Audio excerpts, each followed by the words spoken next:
আসসালামু আলাইকুম guys, welcome to JavaScript the basic course. So JavaScript নিয়ে আমি এর আগে অনেকগুলো ভিডিও আমার চ্যানেলে আপলোড করছি। সো প্রত্যেকটা ভিডিওই কি জাভাস্ক্রিপ্টের প্রজেক্টের ওপর। সো আমি প্রায় 35টা ভিডিওর মতো আপলোড করছি আমার চ্যানেলে, প্রত্যেকটা ভিডিও কি জাভাস্ক্রিপ্ট প্রজেক্টের ওপর।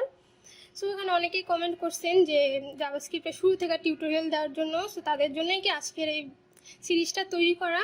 এখানে মূলত আমি জাভাস্ক্রিপ্ট একবার শুরু থেকে বেসিক থেকে শুরু করব। সো চলেন ভিডিওটা শুরু করি। So what is JavaScript? JavaScript কি? আমরা সবাই জানি জাভাস্ক্রিপ্ট কি। জাভাস্ক্রিপ্ট হলো একটা কি স্ক্রিপ্টিং ল্যাঙ্গুয়েজ, যার অফিসিয়াল নাম কি ইকমাস্ক্রিপ্ট। জাভাস্ক্রিপ্ট একটা অবজেক্ট ওরিয়েন্টেড প্রোগ্রামিং ল্যাঙ্গুয়েজ, যা ওয়েবের জন্য খুব জনপ্রিয় একটা কি প্রোগ্রামিং ল্যাঙ্গুয়েজ। সো জাভাস্ক্রিপ্টের ডেফিনেশন তো আমরা সবাই জানি, তাই না? কিন্তু জাভাস্ক্রিপ্ট কী কাজে ব্যবহার করা হয় তা কি জানি? আচ্ছা, সো দেখি জাভাস্ক্রিপ্ট কী কাজে ব্যবহার করা হয়। ওকে, সো জাভাস্ক্রিপ্ট যা করতে পারে, জাভাস্ক্রিপ্ট এইচটিএমএল ডিজাইনারদেরকে একটা প্রোগ্রামিং টুল প্রদান করে। সো জাভাস্ক্রিপ্ট কী করে, আমরা যারা এইচটিএমএল ডিজাইনার আছি তারা কিন্তু কোনো প্রোগ্রামার না, তাই না? কিন্তু আমরা জাভাস্ক্রিপ্ট দিয়ে কী করতে পারি, খুব সহজে আমাদের এইচটিএমএল পেজগুলোতে অনেক অ্যানিমেশন দিতে পারি জাভাস্ক্রিপ্ট এই প্রোগ্রামিং টুল ব্যবহার করে। দেন কি এইচটিএমএল পেজের ভিতর জাভাস্ক্রিপ্ট ডাইনামিক টেক্সট প্রদান করে। এইচটিএমএল পেজের ভিতরে আমরা জাভাস্ক্রিপ্ট কী করতে পারি, জাভাস্ক্রিপ্ট করতে পারি। দেন কি জাভাস্ক্রিপ্ট ইভেন্টগুলোতে সাড়া প্রদান করে। জাভাস্ক্রিপ্ট এইচটিএমএল এলিমেন্টগুলোকে পড়তে ও লিখতে পারে। দেন কি ডেটা ভ্যালিডেট করার জন্য জাভাস্ক্রিপ্ট ব্যবহার করা হয়। দেন কি ভিজিটর ব্রাউজারকে শনাক্ত করার জন্য জাভাস্ক্রিপ্ট ব্যবহার করা যায় এবং ব্রাউজারের ওপর নির্ভর করে ওই ব্রাউজারের জন্য বিশেষভাবে তৈরি আরেকটা পেজে লোড করা যায়। দেন কি কুকি তৈরিতে জাভাস্ক্রিপ্ট ব্যবহার করা যায়। সো আমরা যে অনেক ওয়েবসাইটে ভিজিট করি না, সো ভিজিট করার পর আমাদের ব্রাউজারে কিছু কুকি ইনস্টল হয় না, সো এই কুকি তৈরিতে কী করা হয়, জাভাস্ক্রিপ্ট ব্যবহার করা হয়। সো এই ছিল আমাদের জাভাস্ক্রিপ্টের ব্যবহার। আচ্ছা, তো আমি আপনাদের জন্য একটা সিলেবাস বানাইছি, জাভাস্ক্রিপ্ট সিলেবাস। সো আমি আমার যে কোর্সটা আছে জাভাস্ক্রিপ্ট দ্য বেসিক কোর্স, এই কোর্সটাতে আমি এই সিলেবাসটা ফলো করবো। ওকে, সো এই সিলেবাসটা আমি ডিসক্রিপশনে দিয়ে দিব, আপনারা ওখান থেকে কালেক্ট করে নিতে পারবেন। সো আমার সিলেবাসটাতে কী কী আছে আমি দেখি। আচ্ছা, সো আমাদের যে introduction and syllabus, so part 1-এ কি আমাদের ইন্ট্রোডাকশন অ্যান্ড সিলেবাস, এটা আমাদের আজকের ক্লাস। দেন আমাদের পার্ট 2-তে কী থাকবে, আমাদের পার্ট 2-তে কী থাকবে, জাভাস্ক্রিপ্ট আউটপুট। দেন পার্ট 3-তে variable and comments. Then part 4-এ operator and data type, string, number, boolean, object, then condition, if else, JavaScript function, string method in JavaScript, JavaScript number method, JavaScript array, JavaScript loop, for loop, while loop, do while loop, then ki JavaScript statement, then ki keyword and special character, JavaScript objects, JavaScript date and time object, JavaScript array object, boolean or boolean object, JavaScript math object, then ki JavaScript regular expression, then JavaScript events or ki DOM, then JavaScript type of, JavaScript scope, JavaScript hosting, JavaScript arrow function আর কি error and debugging, then শেষে কি what is ES6। So এই সিলেবাসটা আমি কী করবো, আপনাদের কোর্সে follow করব। সো এর পরে যদি আরও কিছু ইনক্লুড করা লাগে তাহলে করব। সো এই সিলেবাসটা আমি W3 স্কুল থেকে, মানে W3 স্কুলে আমরা যাই, এখানে W3 স্কুলের ওয়েবসাইটে যাই অ্যান্ড জাভাস্ক্রিপ্টে যাই। সো আমি কী করছি, এই সিলেবাসটা ফলো করার চেষ্টা করছি। সো আপনারা W3 স্কুল থেকে কী করতে পারবেন, জাভাস্ক্রিপ্টটা শিখতে পারবেন, অথবা ইউটিউবে অনেক টিউটোরিয়াল আছে জাভাস্ক্রিপ্ট রিলেটেড, বাংলায় অনেক টিউটোরিয়াল পেয়ে যাবেন। আপনারা যেখান থেকে শিখতে পারেন ওখান থেকে শিখবেন, যেটা যেভাবে শিখা আপনাদের ইজি মনে হয়, যে টিউটোরিয়াল দেখা ইজি মনে হয় ওখান থেকে আপনারা শিখবেন। আমার ভিডিও দেখা দিয়ে শেখা লাগবে এমন কোনো কথা নেই, যেটা আপনাদের ইজি মনে হয় ওখান থেকে শিখবেন। মেন কথা হলো শিখা লাগবে, তাই তো? ওকে, সো আমরা এখন সো আমি ডেস্কটপে গেলাম। ডেস্কটপে গিয়ে এখানে কি আমি একটা ফোল্ডার ক্রিয়েট করি, নিউ থেকে একটা ফোল্ডার নিলাম, আমি এর নাম দিই, লাইক আমি দিলাম ডেমো। সো এর ভিতর যাই, আমি এখানে ডেমোর ভিতরে আমি কী করবো, দুটা ফাইল ক্রিয়েট করবো। সো আমি নিউ থেকে একটা টেক্সট ডকুমেন্ট নিলাম। সো আমি এর নাম দিলাম কি index.html। সো আমি একটা HTML ফাইল ক্রিয়েট করলাম। আরেকটা ফাইল ক্রিয়েট করি, নিউতে যা টেক্সট ডকুমেন্ট, দেন কি style.css। সো আমি দুইটা ফাইল ক্রিয়েট করলাম। ওকে। সো আমি এখন এই ফোল্ডারটা আমি কী করলাম, সাবলাইমে ওপেন করি। ওকে, যে ডেমো থেকে index.html ওপেন করলাম, index.html। এখন আমি কি করব, সেমিকোলন দিয়ে ট্যাব প্রেস করব। ট্যাব প্রেস করলেই দেখেন আমাদের ডকুমেন্টটা কী হয়ে গেল, রেডি হয়ে গেল না। সো এটা কি সাবলাইমের ফিচার, এর জন্য আমাদের কি কিছু প্যাকেজ ইনস্টল করা লাগবে। সো আমি Ctrl+Shift+P দিলে কি হয়, এই যে আমরা Ctrl+Shift+P দিলাম, দেন কি ইনস্টল প্যাকেজ টাইপ করবেন। টাইপ করলে আমাদের একটা প্যাকেজ ইনস্টল হবে। সো আমার যেহেতু ইনস্টল করা, সো আমার এটা কি হইতেছে, লোড হইতেছে। লোড হওয়ার পর এখানে আমরা কি দেবো, ইমেট। সো ইমেটটা আমরা ইনস্টল করব। ইমেটটা ইনস্টল করলে আপনার কি হবে, শর্টকাট কিগুলো আপনার পেয়ে যাবেন। ওকে, সো আমি সাবলাইম টেক্সট ইউজ করতেছি, আপনারা যেই কোড এডিটর ইউজ করতে চান, ভিজুয়াল স্টুডিও, নোটপ্যাড, আপনারা যেটা ইউজ করে কমফোর্টেবল ফিল করেন ওটা ইউজ করবেন। আমি সাবলাইম ইউজ করে কমফোর্টেবল ফিল করি, সো আমি এটা ইউজ করতেছি। ওকে, সো এখন চলেন আমরা জাভাস্ক্রিপ্ট করব।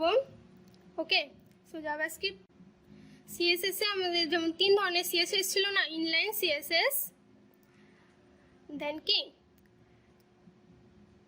Internal CSS and external CSS। So এই 3 ধরনের CSS ছিল। আমাদের জাভাস্ক্রিপ্টও কি এই 3 ধরনের হয়, inline JS, internal JavaScript and কি এক্সটার্নাল জাভাস্ক্রিপ্ট। সো আমরা জাভাস্ক্রিপ্টও কি এই 3 ধরনের জাভাস্ক্রিপ্ট হয়, ইনলাইন, ইন্টারনাল অ্যান্ড কি এক্সটার্নাল। সো আমি এটা কাটে দিলাম। সো আমি এখানে কি স্ক্রিপ্ট ট্যাগ লিখি। সো আমরা যেমন সিএসএস এর স্টাইল ট্যাগের ভিতর আমরা কি করতাম, সিএসএস করতাম না। সো আমরা জাভাস্ক্রিপ্টে কি করব, স্ক্রিপ্ট ট্যাগের ভিতর আমরা কি করব, জাভাস্ক্রিপ্টগুলো করব। ওকে, সো চলেন আমি কিছু প্রিন্ট করে দেখাই আপনাদের। ওকে, সো আমি এখানে কি লিখি, ডকুমেন্ট ডট রাইট আমি লিখি ওয়ার্ল্ড। সো আমি লিখলাম hello world. Document dot right কি হ্যালো ওয়ার্ল্ড। সো আমার এটা কি হ্যালো ওয়ার্ল্ড প্রিন্ট করবে। সো আমি ডেমোতে যাই, আমি index.html ফাইলটা ব্রাউজারে ওপেন করি। সো দেখেন আমার ডকুমেন্টে কি হ্যালো ওয়ার্ল্ড প্রিন্ট করছে। সো আমরা আমাদের ফার্স্ট প্রোগ্রাম আমাদের ডান, জাভাস্ক্রিপ্ট দিয়ে ফার্স্ট প্রোগ্রাম কি ডান। সো এখন আমরা দেখি এখানে একটা পি ট্যাগ নেই। ওকে, সো একটা আইডি দেই, ডেমো। দেন এখানে আমি একটু কিছু লিখলাম, লরিয়াম ইপসাম ডলার। ওকে, সো আমি এখানে একটা বাটন নিলাম, বাটন ক্লিক নামে একটা বাটন নিলাম। এখন যখন এই বাটনে আমি কি করব, ক্লিক করব, তাই না। সো আমাদের জাভাস্ক্রিপ্টে একটা মেথড কি অন ক্লিক, এই মেথডটা কি দিয়ে কি করব, যখন আমরা এই বাটনে ক্লিক করব। সো ক্লিক করলে আমি চাইতেছি আমাদের যে পি ট্যাগের টেক্সটটা আছে না, এই টেক্সটটা আপডেট হবে। আমি চাইতেছি এই টেক্সটটা কি হবে, আপডেট হবে। সো আমি দেখেন আইডি নিছি, আইডি কি ডেমো। সো আমার এখানে কি অন ক্লিক এর ভিতর কি document dot get element by ID. So আমার আইডিটা কি, সো এখানে কি দিব আমরা, কোটেশন। সো খেয়াল করবেন এখানে যাতে ডাবল কোটেশন না হয়, কারণ আমরা কি ডাবল কোটেশন একবার নিছি। সো এখানে কি দিব আমরা, সিঙ্গেল কোটেশন দিব। সো সিঙ্গেল কোটেশন দিয়ে কি আইডিটা কি ডেমো ডট ইনার এইচটিএমএল, এর ভিতর যে ইনার এইচটিএমএলটা আছে আমি ইনার এইচটিএমএলটাকে কি করব, আপডেট করে দিব। সো আমি এখানে কি দিলাম, একটা এখানে আবার একটা সিঙ্গেল কোটেশন হবে, হ্যালো প্রোগ্রামার। ওকে, সো আমি এটা কি করি, সেভ করি, দেন আমি এখানে যাই লোড করি। দেখেন আমি যখন ক্লিক করতেছি লরেম এফসএম ডলার, দেখেন হ্যালো প্রোগ্রামার হয়ে গেল। সো আমি এটা একটু কাইটা দেই। ওকে, সো সেভ। এখন আমি লোড করি, দেখেন আমি যখন লরেম এফসএম ডলার আছে এবং যখন আমি ক্লিক করলাম বাটনে হ্যালো প্রোগ্রামার। সো আবার যখন বাটনে ক্লিক করতেছি কি হইতেছে, হ্যালো প্রোগ্রাম, আমাদের টেক্সটে কি হইতেছে, আপডেট হইতেছে। সো এটা কি আমাদের ইনলাইন জাভাস্ক্রিপ্ট অ্যান্ড এটা কি আমাদের ইন্টারনাল জাভাস্ক্রিপ্ট। সো আমরা এই আমাদের জাভাস্ক্রিপ্ট যখন আমাদের অনেকগুলো কোড হয়ে যাবে জাভাস্ক্রিপ্টের, তখন আমরা কি করব, ইনলাইন ইন্টারনাল কোনোটাই করব না, তখন আমরা কি করব, এক্সটার্নাল জাভাস্ক্রিপ্ট করব। মানে আমরা আলাদা একটা ফাইল ক্রিয়েট করব জাভাস্ক্রিপ্টের জন্য। ওকে, সো চলেন আমরা একটা ফাইল ক্রিয়েট করি। এখানে একটা ফোল্ডার ক্রিয়েট করি, অ্যাসেটস। ওকে, সো এই ফোল্ডারের ভিতরে কি করব, আমি আরেকটা ফোল্ডার ক্রিয়েট করি, জেএস। দেন এখানে কি করব, আমি নিউ থেকে একটা ফাইল ক্রিয়েট করব, custom.js। সো এই ছিল আমাদের কি জাভাস্ক্রিপ্ট ফাইল। সো আমি আমাদের যে অ্যাসেস আছে, অ্যাসেসের ভিতর জেএস, তার ভিতর কি custom.js। সো এই ছিল কি আমাদের জাভাস্ক্রিপ্ট ফাইল। এখন এখানে আমি কি করব, কিছু প্রিন্ট করি, document.write কি হ্যালো ওয়ার্ল্ড। সো আমি সেভ করলাম, সেভ করে আমি কি করি, ব্রাউজারে যাই, লোড করি। সো আমার এখানে কিছুই আসে নাই, কারণ কি আমি আমার যে custom.js ফাইলটা আছে এটা আমি index.html কি করাই নাই, লিঙ্ক করাই নাই। সো আমার ফাইলটা কি করতে হবে, আগে লিঙ্ক করাইতে হবে। সো চলেন লিঙ্ক করাই। ওকে, সো আমি এই স্ক্রিপ্টটা এটা কাটি। দেন এখানে কি করব, স্ক্রিপ্ট ট্যাগ নিব। দেন আমার সোর্স কি আমার অ্যাসেস, তার ভিতর কি জেএস, তার ভিতর কি custom.js। সো দেখেন আমার এই ফাইল নেমগুলো শো করতেছে না, অটো ফাইল নেম, তার জন্য কি সাবলেমে একটা প্যাকেজ ইনস্টল করতে হবে অটো ফাইল নেম নামের। ওকে, তাহলে আপনার এই ফাইল নেমগুলো শো করবে। সো আমি আমাদের কি custom.jsটা লিঙ্ক করাইলাম। ওকে, সো আমি সেভ করি, সেভ করে এখন আমি কি করি, ব্রাউজারে লোড করি। দেখেন আমাদের হ্যালো ওয়ার্ল্ড। সো হ্যালো ওয়ার্ল্ডটা আমরা এখানে প্রিন্ট হলো, তাই না? সো আমাদের যখন অনেকগুলো কোড হয়ে যাবে তখন আমরা কি করবো, এভাবে ছোট ছোট ফাইল ক্রিয়েট করে সেই ফাইলগুলো কি করব, index.html লিঙ্ক করাই দেব। ওকে, সো এই ছিল আমাদের আজকের মতো ভিডিও।